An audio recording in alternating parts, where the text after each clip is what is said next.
我有代言洗发精，我跟大家说过，我是每天都洗头的、啊。来，我们现在把他半年没有洗头发的片子播出来。你很烦的，我不能代言，想怎样啊？好，欢迎两位，请坐。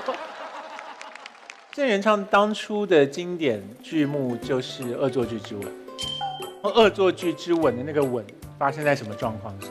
林依晨的那个角色，他说一直想要把我给忘了，然后我就气不过就强吻他。好，其实我放给你看这个片段。喜欢的人是你呀、可是我有什么办法？你一点都不喜欢我。哇，很感人呢。学弟，你有办法借位跟他接吻吗？为什么要借位？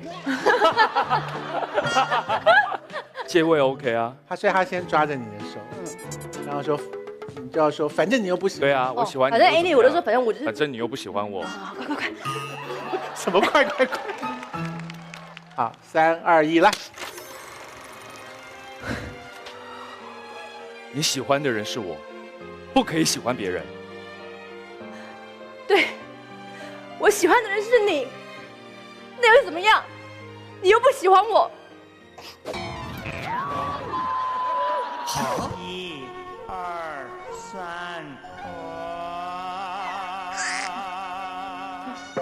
借位大概就是这这样，太过分了吧？不是借位大概就是这样。刚刚是手这样子没有浪漫的感觉，我不喜欢这样子。你不喜欢借位吗？我不喜欢这样子。那你跟演员沟通啊。你那借位不是这样子吗？感觉像锁喉。哪有人这样子啊？因为刚刚那个画面是手要上去抓你的脸，然后这样亲，然后刚好手这样子挡住以后可以亲我的手。那你要摆出镜头拍起来是逼真的样子才行。你喜欢的人不是我。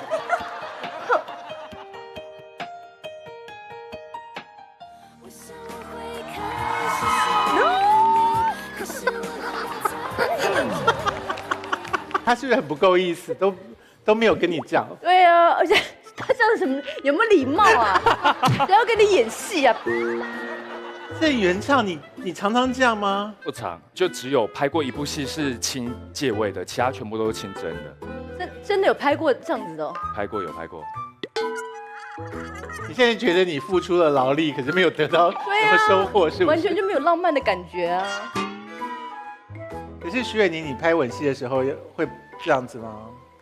没有，都认真有亲过假的吗？没有，没有。因为现在这个年代应该都是真亲吧？嗯所以真亲都 OK 吗？ ，OK 啊，就是可能规定说手在哪里什么的。所以根本就不可能亲一亲就真的不小心投入太多感情，只会以尴尬收场，是不是？太久的话，对，太久会，太久会。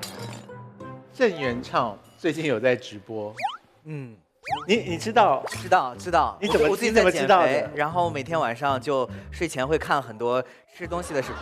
你刚刚说你为了减肥看郑元畅的直播，不是，是减肥的时候会很饿，但是又没办法吃东西，然后就看别人吃东西就会很过瘾。可是你看他吃东西，你不会想说啊，他这么帅都猛吃了，那我何苦还要这样子逼自己？前3天会，而且也会想要放弃自己的演艺事业。看郑元畅的吃东西直播会看到想放弃演艺事业，对，就觉得吃的很开心，然后我也想那么开心。他没有放弃他的演艺事业啊。我是说我自己要放弃。你是有吃到那样这样吃吗？是，我吃东西都很快啊，所以很多粉丝说想要看我吃播，但我都跟他们讲说我吃播很无聊，因为大概10分钟之内就会结束。好，我要跟 S 一起看，来。今天我们的直播主题呢是圣诞大餐，我吃的都是低热量、健康的东西。所以你虽然是在吃，但是吃健康的东西哦。对，都是健康的东西。你在直播都不讲话了吗？吃东西不能说话，我吃东西那个菜会就这样安吐出来静的吃哦。对。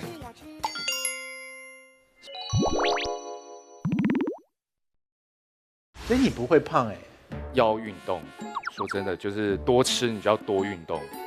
所以你是一个愿意运动的人。愿意。当你看到网络上有一些就太胖的照片，你就会开始我要运动。可是看起来只要把自己练紧一点，不就 OK 了吗？对，就是重量训练跟饮食要互相配合，就把肌肉量跟脂肪做互调。练紧一点是说他现在是松的吗？因为他的上衣让我看不出来他是肌肉还是肉。不要脱上衣的意思。脱外套吧。它是一件的，它不是外套。对不起这是一件，只剩 T 恤了。里面就是 T 恤。哇，什么？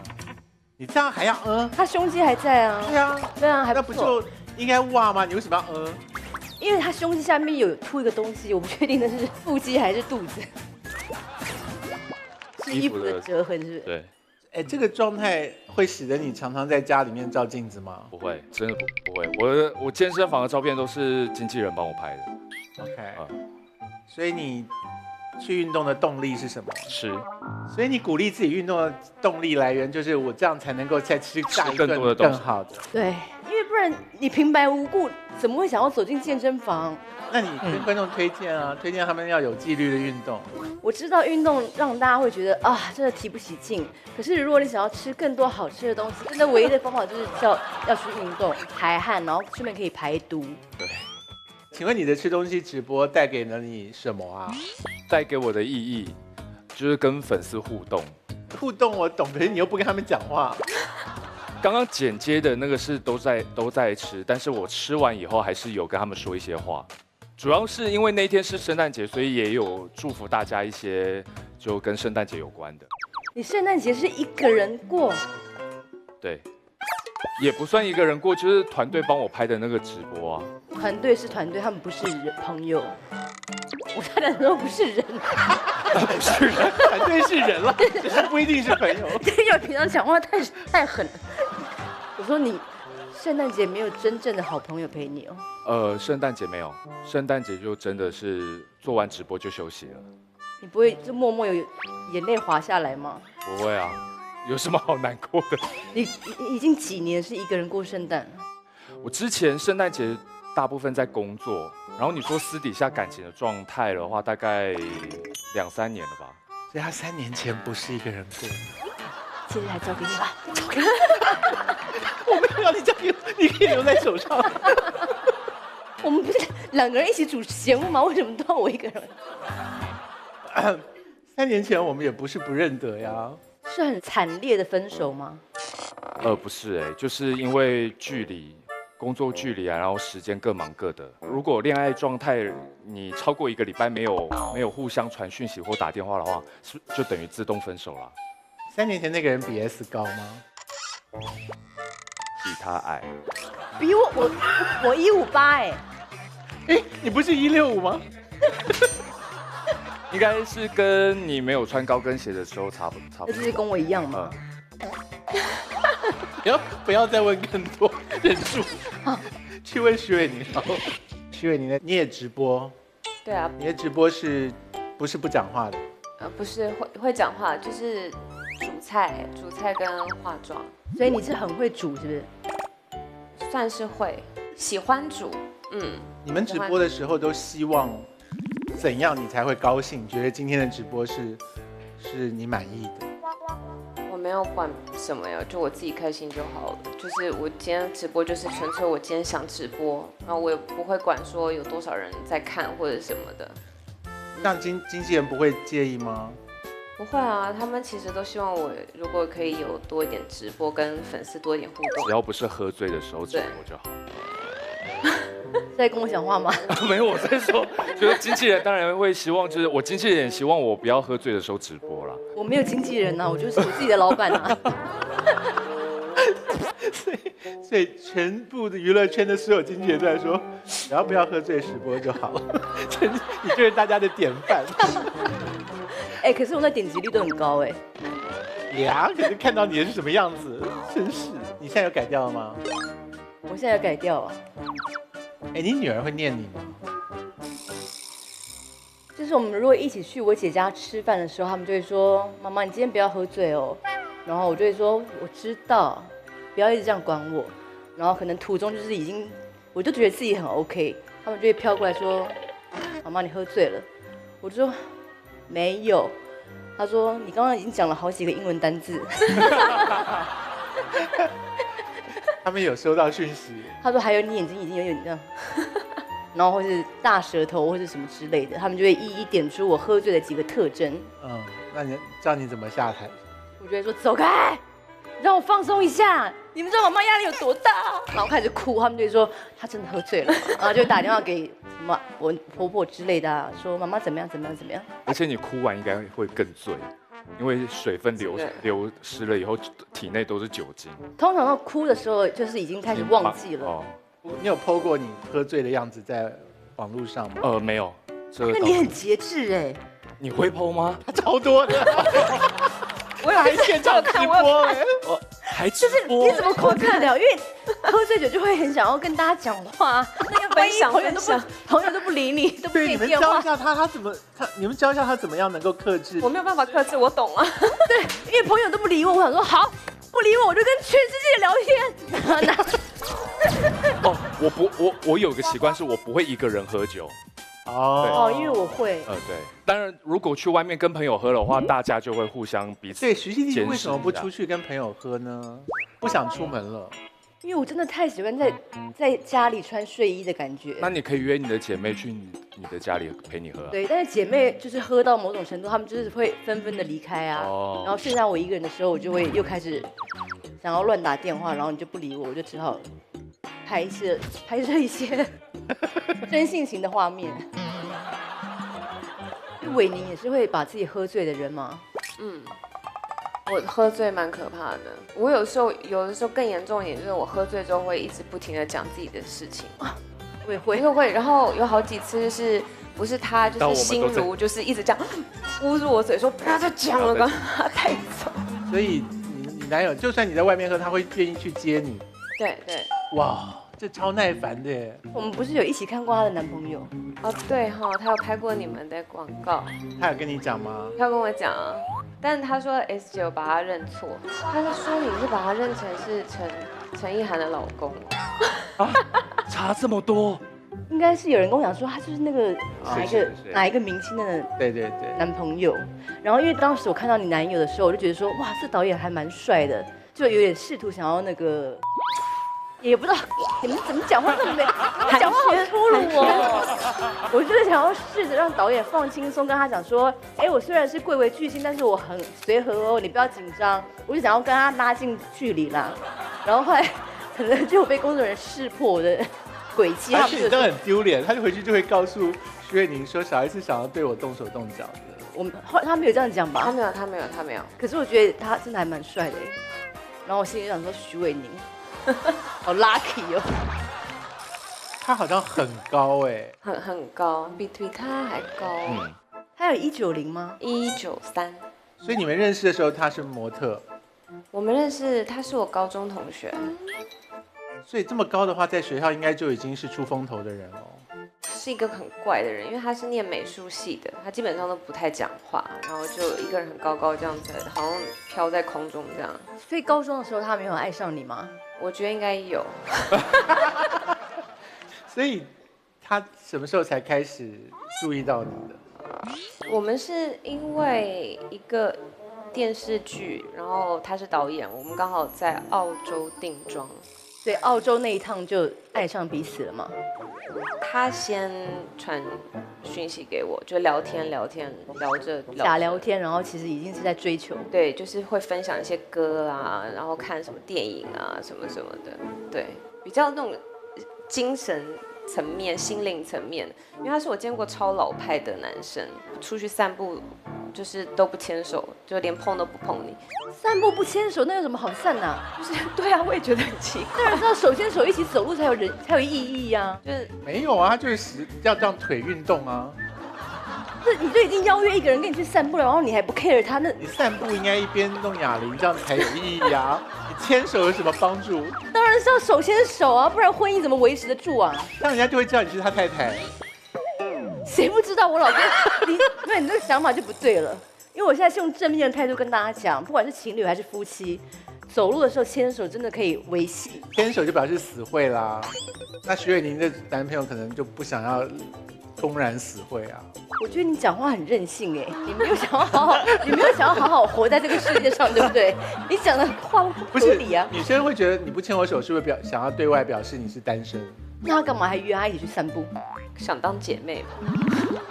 你有问过他吗？说干嘛不牵手？我回来有问我的经纪人，哦，那时候真的还没在一起吗？没有，真的没在一起啊。然后他约你出来散步，对，出去聊天散步。那当然不好意思牵啊，很没礼貌吧？就是我们前面已经聊了这么多次了，你觉得他终于约你出来，可能会要进一步牵手吧？所以那一天你在期待他要牵你的手。对，然后而且我们是散了8个小时的步， 8个小时，请问是什么路线可以走8小时？我们就散北京的胡同。就我们在北京胡同绕了8个小时，他有跟你介绍什么景点吗？有，然后说这是什么，因为他就很喜欢胡同，对，然后想说有些比较暗的地方可能会牵到手，然后就也没有8小时中间总要停下来喝点东西吧？没有都没有，一直走，因为他自己有带水壶啊，是在践行的概念吗？他是把自己当导游是不是？为了微信计步，哎，8小时我一定翻脸呢。中间完全要停下来吃个东西吧？没有啊，然后散完步就各自解散哦。就他有送我回我住的地方，然后我们就散到早上5点。那很浪漫啊！半夜散步的时候不就应该牵手了吗？没有啊，他就是觉得散步是为了了解彼此，然后他觉得到了第3次约会、第4次约会才应该要牵手。他心里有一个顺序是不是？对对对。所以2、3、4次也是散步吗？对，要看电影兼散步。你在早上5点之前，在几点的时候就已经觉得有完没完？每隔1个小时都会觉得够了没，但都会说服自己说，应该下1个小时就会有。1个半小时就应该坐下来坐一下了，一定要坐下来，喝对啊个饮料什么的。或者对着湖水发呆也可以啊。为什么要连续8小时？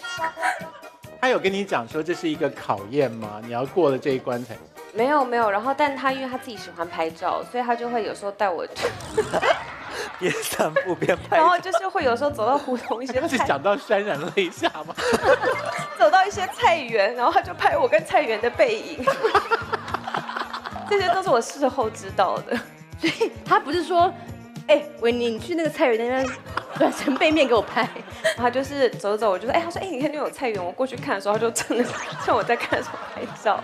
他想要捕捉自然的感觉。对。那后来他有给你看这些他的作品？是很事后，就我们真的确定在一起，他才给我看。但当下其实我是真的不知道。所以你一定有告诉他说你第1晚很不耐烦呢。我后来有讲啊。那他说什么？他就说，所以你那个时候就很喜欢我喽。就我就被将一军啊，早知道我不要问了。这也是一个考验。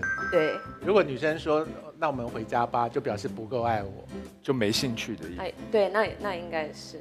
可是你绝对不可能主动牵他，暗示已经很明显了吧？就是走路撞一下，或是手这样碰一下，就会有感觉了吧？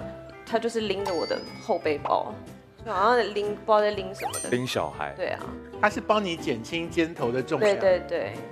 那为什么不拿去背就好了？因为我说我不要啊，然后他就那你就等于一直这样散步哦，那不是很累吗？对啊，这第一次真你的很荒谬脚有成功吗？没有，差一点。听起来是救人的感觉。所以度过这一关就开始交往了。对，后来看了几次电影之后就确认。他的导演工作使他有机会接触很多明星吧？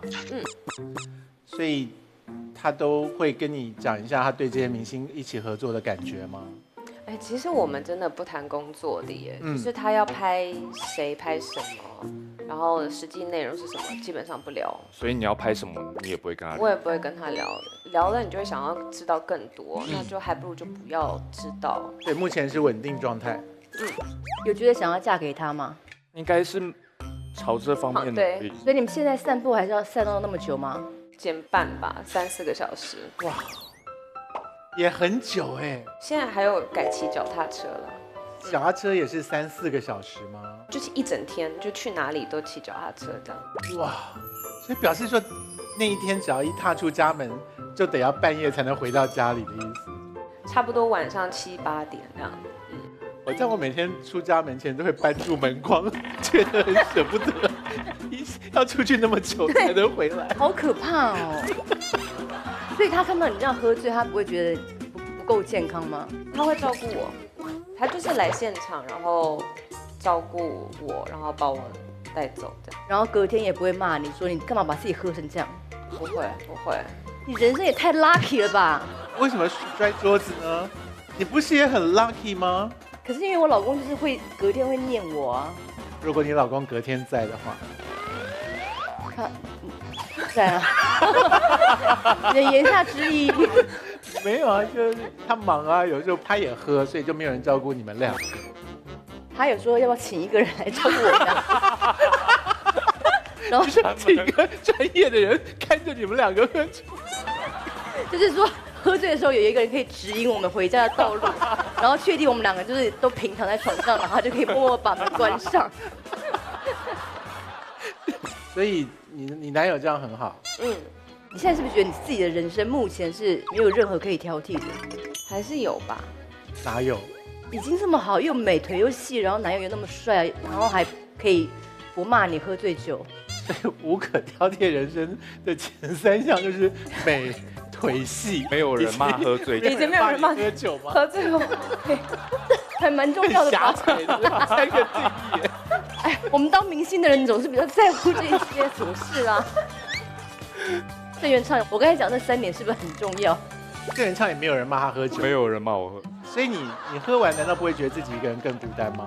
还好哎，就宿醉会很痛苦而已。也不会使你想说，那我下次别喝了。倒还好哎，每次就是当最后一次喝酒啊。对啊，每一次喝完都说不要喝了。我没有说过不要喝咯，我也没有说过要戒酒，不用那么紧张，我们没有要逼你戒酒啊。因为我们有朋友就是每次跟我们喝完都喝到很疯狂，然后每次都说他要戒酒，然后但每一次都还是继续对对对喝到很疯狂。他们2位今天来花花，我觉得很有勇气耶，因为我其实看过郑元畅怎么样？喝很醉的样子。哦，真的吗？我不知道他为什么会觉得可以上我的节目，然后相信我不会谈这件事情。他我们喝很醉有很丢脸吗？哪一型的？就是我们在信家苏建信家，然后那一天就是康永哥来之前，我们就已经喝了一段时间。康永哥是半夜才到的吧？你知道是你叫我去的吗？我叫你去，我真不知道，真不知道，是我跟信一起叫你来的吧？因为半夜2点，我那时候蠢到什么地步？半夜2点我看到信的手机，我就想说他挺少打来的，所以我应该接一下，我就接了。然后接了之后，他就说他们在场的人希望我过去喝酒。然后你知道我笨到什么地步吗？我笨到我以为这群人当中最清醒的人应该是郑元畅，然后我就说，除非郑元畅跟我讲，不然我不会过去的。然后郑元畅就把电话接了电对，话，然后郑元畅听起来很正常哦，就说了来啊来啊，我们都在等你什么这样。然后我就想到起码有一个人是清醒的，我就去了。结果全场是我进场之后，他是最醉的一个人耶。怎么是他已经瘫在那儿，然后没有，还他很烦人。他有比我烦吗？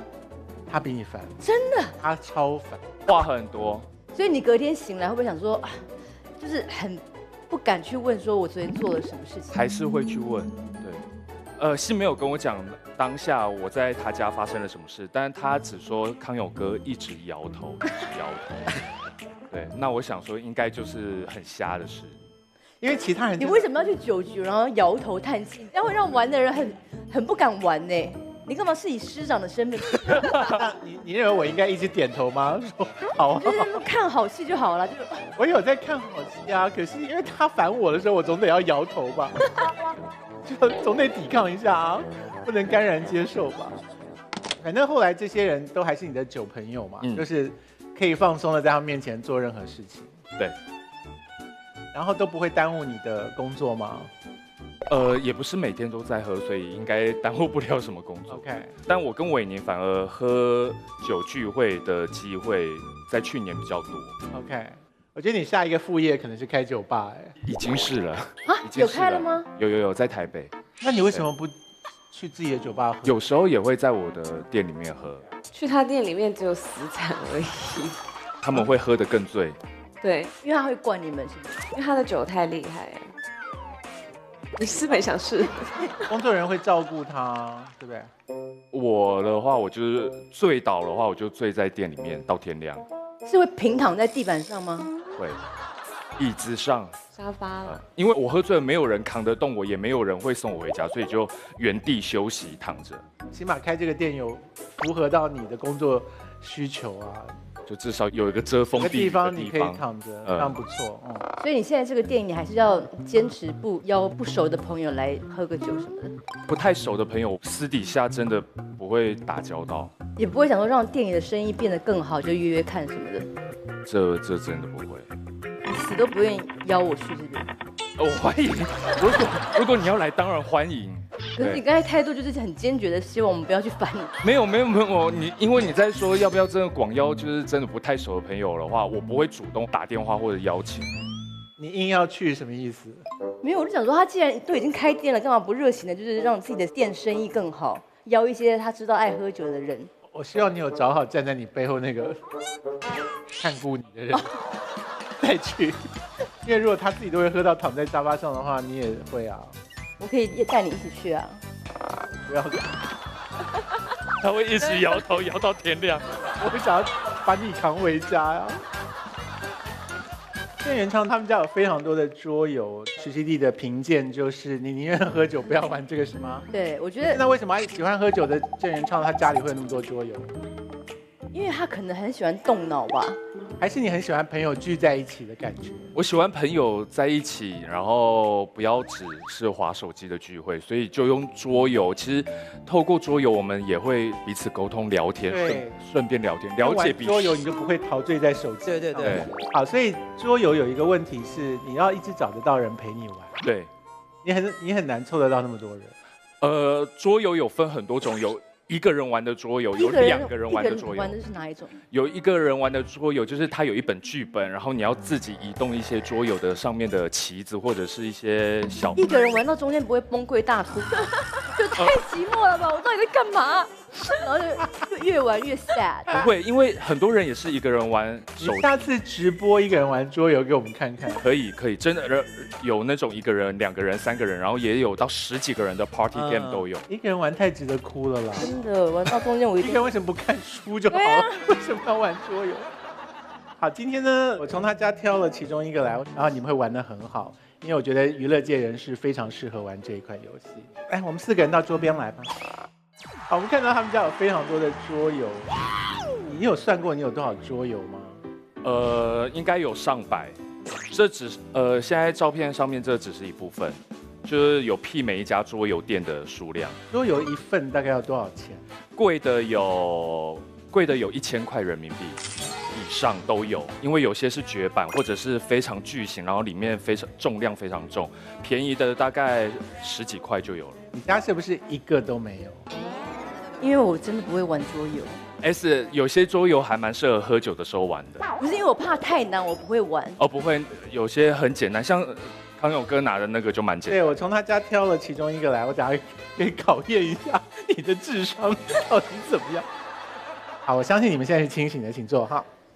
我会发给你们每一个人呢8张牌，这个牌有些是跟地点有关，然后呢它有很多人物在里面，比方说国王或者仙子，然后它也有很多状况在，比方说房子失火了，里面混杂着刚刚这些东西，你们就要用你们手上的牌去说故事，谁最快的把手上的8张牌出掉，抵达他所抽中的那个故事的结局，他就赢了。好，我们先抽结局哈，我手上一共有5个，所以请你负责让我们一个人抽一个，我们应该会抽到一个结局。你是不是还听不懂？我听得懂，我听得懂。所以结局是公开的吗？结局是公开的，我们现在把结局亮出来吧。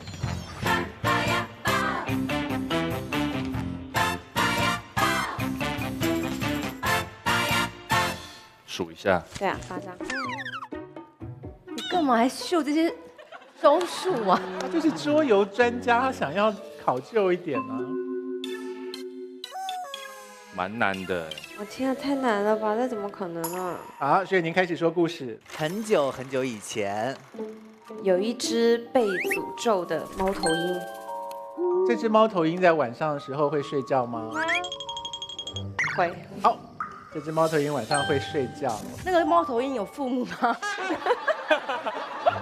那个猫头鹰是一个孤儿。所以没有人生下他们哦。就是目前没有父母，不知道哪里来的。那个猫头鹰是在森林还是村庄？那个猫头鹰住在购物商场。怎么可能呢？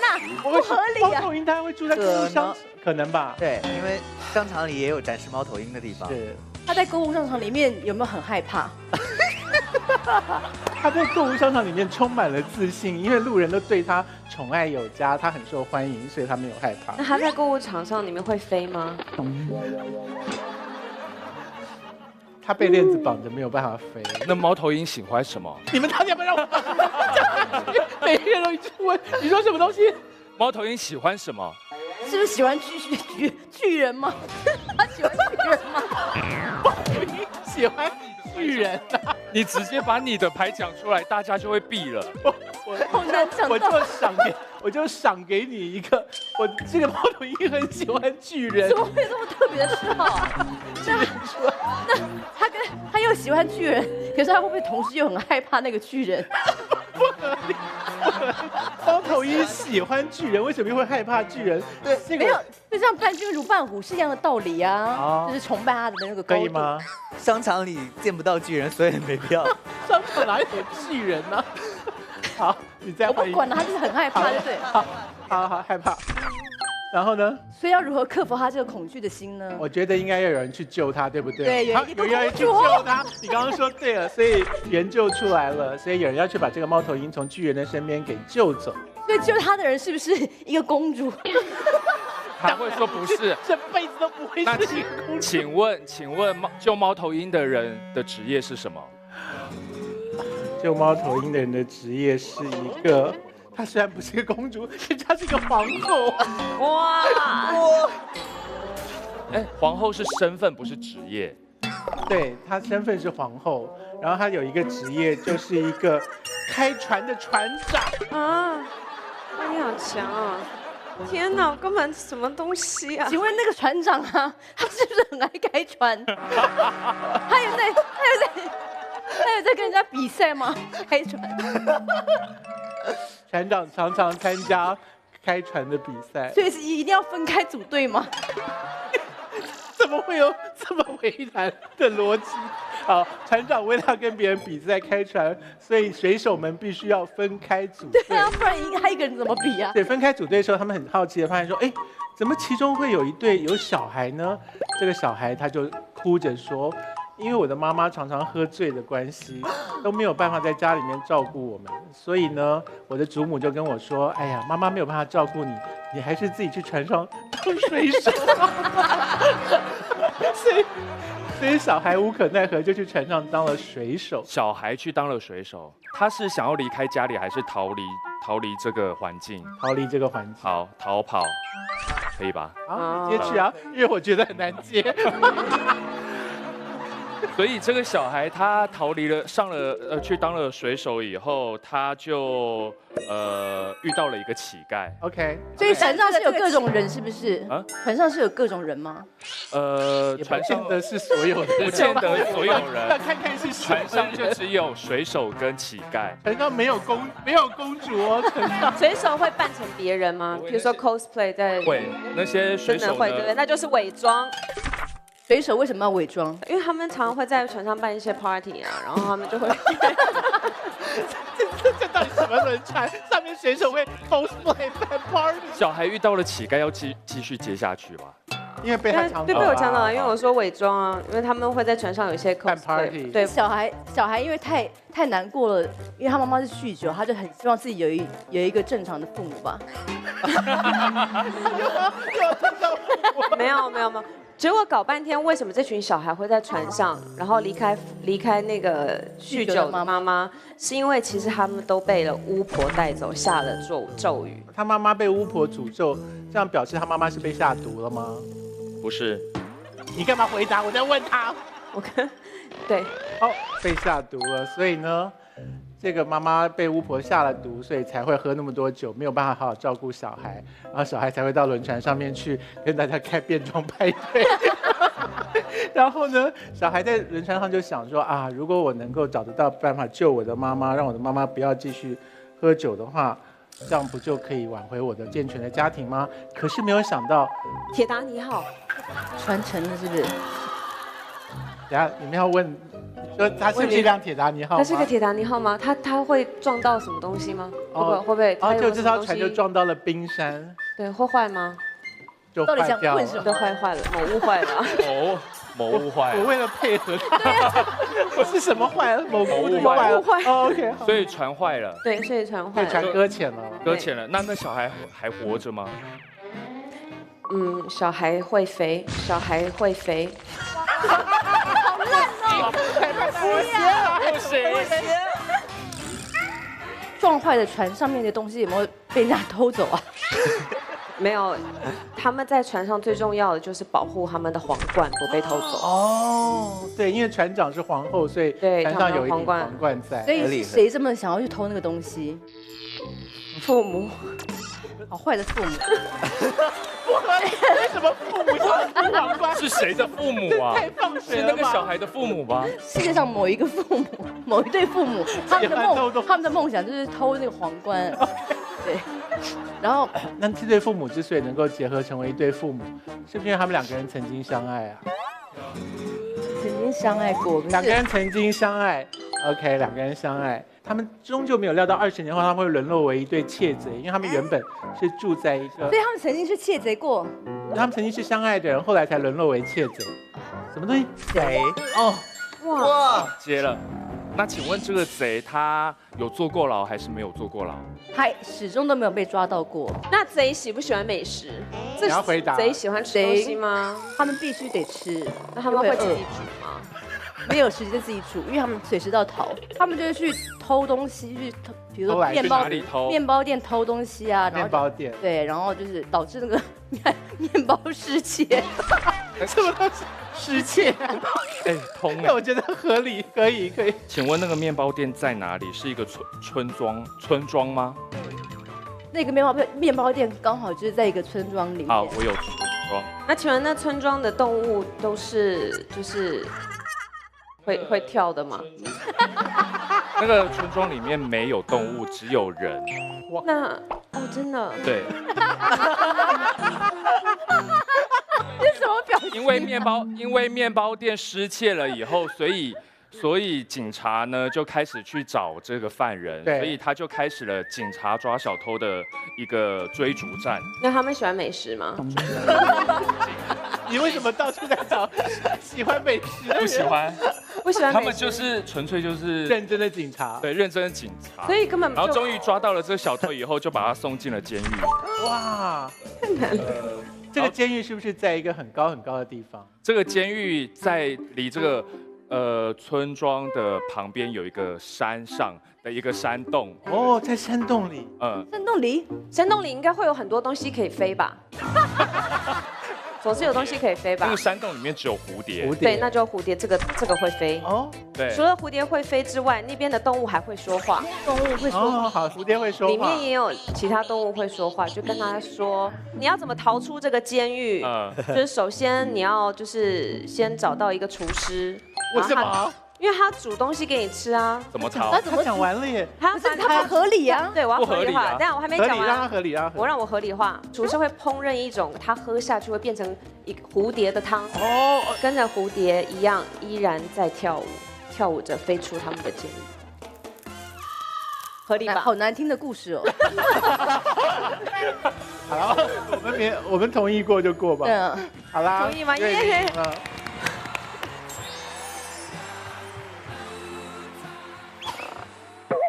好，我们要去看徐伟宁的家里面，因为听说他有把他心爱的宠物放在家里。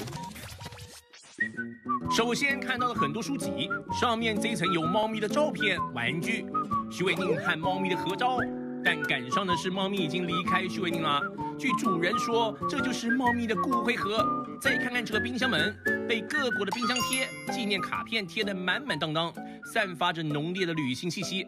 还有这些乖巧站立的高脚杯和各式各样的酒，看来徐伟宁也是一个有酒有故事的女孩子哦。今天呢，我们在徐伟宁的家里面看到了骨灰哦，就是猫咪的骨灰。所以当时的决定是，没有，因为那猫咪是就是领养的，然后因为那一阵子我刚好长期就不在家，然后就交给我妈妈照顾。就猫咪突然间，它其实才1岁多，然后它就急性肾衰竭。那等到我妈妈就是去家里面看到它的时候，它已经快就是没有体温了。对，然后所以就把它送去医院之后说它急性肾衰竭，就是太慢发现。然后他就走了，然后所以我就是让我妈妈帮我剪它的一撮毛，然后留了一小瓶它的骨灰放在家里面，对，就是放着。猫咪对你来讲，相处时间不长啊，为什么要这么留恋它？没有啊，其实我就是之前也养过猫咪，然后我就是很喜欢猫咪的人。我觉得养小动物就是会遇到这样的问题，所以我不敢养。完全不敢，说怕它过世是不是？还是说怕？就是因为我没有时间照顾的话，然后我的团队，然后加上因为我之前一直很想要养狗啊、养猫啊，或者是养什么老鼠啊、养鹦鹉啊，但就是真的他们说千万不要，因为我没有时间照顾。你去拍戏的时候不在啊，然后也不能带他们一起去拍戏。对啊，因为他们要坐飞机的话，应该会得忧郁症。好，今天呢，2位明星带了很棒的东西来，要让我们可以从事公益的。然后当中有一只动物是林志玲。哦，我看到了。你看到了？应该是白色那一只吧？它是狗玩偶界的超模林志玲。当小 S 听到林志玲的反应，因为她的腿有点不合比例，你有没有发现？因为它跟旁边的比，它的腿真的比较长。旁边那个就是很可爱啊，它就是有点，所以它会捐走。这2只都会捐。我之前就是因为我在拍戏的时候，我很想要养狗，当然就是他们都叫我不要养，所以我只好就是去买仿真狗的玩偶，就真的很像狗。然后当我一买的时候，我就是失心疯，开始就是各式各样的跟狗。仿真狗的定义是，就是看起来它可以站立，是不是？不是，看起来很像真的，就明明就不是玩偶的样子。对，它就会模拟的很像真的狗。你看这个照片，就是有仿真狗，有真的狗在里面。你看那一只很像真的耶，很像Coca。吉娃娃是真的。里面真的有一只真的吗？对，里面真的有一只真的。哦，中间那个是真的吗？里面有绿色那个。对。那个看起来是假哎。我以为前面是真的，结果是吉娃娃是真的。中间吉娃娃真的最假。最假啊！而且还是那种做的很不好的。你这样讲，主人听了会难受吧？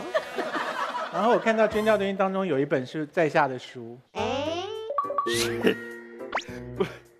请问是你花钱买的吗？不是，康永哥，这本书是你送我的，然后你要转送给别人。因为我觉得你这本他送你有自己亲笔签名吧？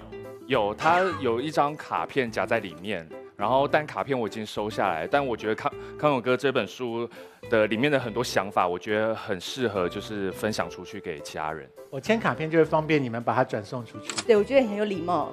直接签在书上面写第2原唱，这怎么送人呢？而且有一些人喜欢签在封面上，对，那个就真的很不好意思，就很难送，用去机油擦掉就很难送。所以这本书你想要把它送走，想了多久？收到来第1秒就老实说，就是上个礼拜就来参加这个节目之前才想到的，不然就是让他好好待在家。不是因为真的就是节目组叫我们准备很多就是有意义或者别人送的东西来捐，但我想说别人送的东西，我真的很多是有意义的，所以没办法捐出去。所以这是最没意义的一个东西。这个就是刚好就是我觉得很有意义，可以分享出去给大家。好了，说得过去了。好，我们这边有一份是郑元畅的捐赠证书，然后谢谢郑元畅他为平兰公益基金会紧急驰援宜宾地震的捐赠。其实这个很有意义，其实这并不是我自己本人做的事情，其实是我的粉丝他们用我的名义去做这样的公益。好棒哦！对，所以我觉得就是像其实我跟伟宁也参加过很多慈善的活动，其实我们就是以我们的影响力，想要就是把更多的消息跟讯息传递给大家。对，所以我们架子上有好多是小朋友们写的贺卡，来对谢谢2位的。我们这边也有伟宁带来的东西。哦，我有一个那个衣服是我大学毕业公演的时候的戏服。演什么？是舞台剧，我们那时候唱的是那个黄梅调，然后这一场小纵有来看。你们那时候就认得了？对。他16岁，我18岁的时候就认识了，然后所以我大学毕业公演他有来看，然后这是我的戏服。这个不要捐吧？这个捐，这对你很有意义耶。可是挂在家里也是没关系，他在我印象里。哎，你有一次红毯打败了徐熙娣。谁说打败我？大家。谁？我打败他吗？不是他打败我吗？大家都说那套打败你啊。我怎么没有听到这个东西？现在听到。怎么样？很令你发火吗？你是穿绿色那一次吗？对，你穿了一个看起来像漂浮在空中的一套珠宝首饰。我觉得就是很像吊灯。我们今天在架子上看到的东西当中呢，也有徐伟宁从事公益的作品哈。这幅画就是，对。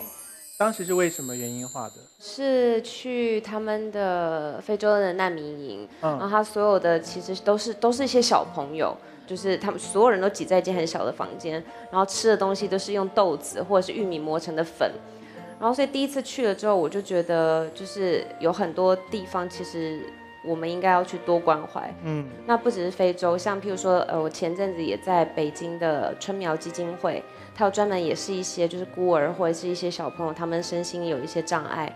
然后我特别还有去体验袋鼠妈妈，它就是小朋友是早产宝宝，就是你可以在宝宝身体健康状况许可的情况下，你进去那个房间，然后穿就那种非常软的棉的衣服，然后让那个早产宝宝贴着你的心跳。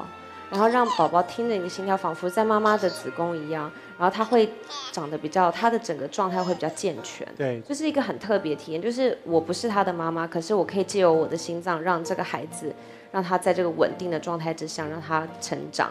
所以这个经验，我觉得是很不错的。对啊，我觉得你们最开心的时候，就是会收到对方知道他们受到了帮助，然后很可爱的表达他们对于你们的谢意啊。对啊 S 也做了很多公益活动。我女儿也常常收到这些卡片，她就会在回赠一些礼物啊，或者她自己会画画送给那些小朋友。好可爱。郑元畅，你有遇过小朋友是他会演一个话剧给你看，是跟他的家庭暴力有关的？其实我跟伟宁一样，就是我们也会去探访，就是不同国家、不同区域的这些很落后的地方。然后我印象很深刻的时候，我是在柬埔寨，然后有去探访一个小朋友，是在计划区里面的小女孩。她说他们在社区的学校里面有一次表演话剧，然后那个话剧的主题是反对家庭暴力。她说她那时候有邀请她的父母，她的爸爸跟妈妈来去看她的算是一个成果展。然后她说自从她爸爸看了那个话剧表演之后，他就再也没有打过她妈妈。我那时候听到蛮震惊的，就是除了就是有这样子这样学校的教育可以让他改变他生活，我其实因为身为演员，我觉得用一个话剧的力量，也可以让一个小朋友或让他的父母可以感受到，让他们生活产生变化，我觉得是很有意义的一件事情。因为小朋友虽然不一定认识各位是谁，可是其实只要是对他们付出关心，然后鼓励他们，让他们有机会可以表达他们自己的处境，我觉得那个才是最重要的。然后各位的力量是可以让更多人接触到这个讯息，会注意到这个事情的发生。所以我们希望各位做的这些事情都一方面自己会感觉很棒，一方面对方会得到一些鼓励跟启发，这个很重要。好，到目前为止呢，花花万物我们的公益拍卖的明星物品获得了将近12万元的慈善捐款，这些捐款会用在光明优酷乡村艺术教室公益专案。用花花捐款所筹建的教室呢，在山西平顺开始建成了，下个学期就会开始使用。我们非常感谢过去这几期各位明星的帮助，也谢谢今天这2位明星的参加，谢谢你们，我们下次见喽，拜拜。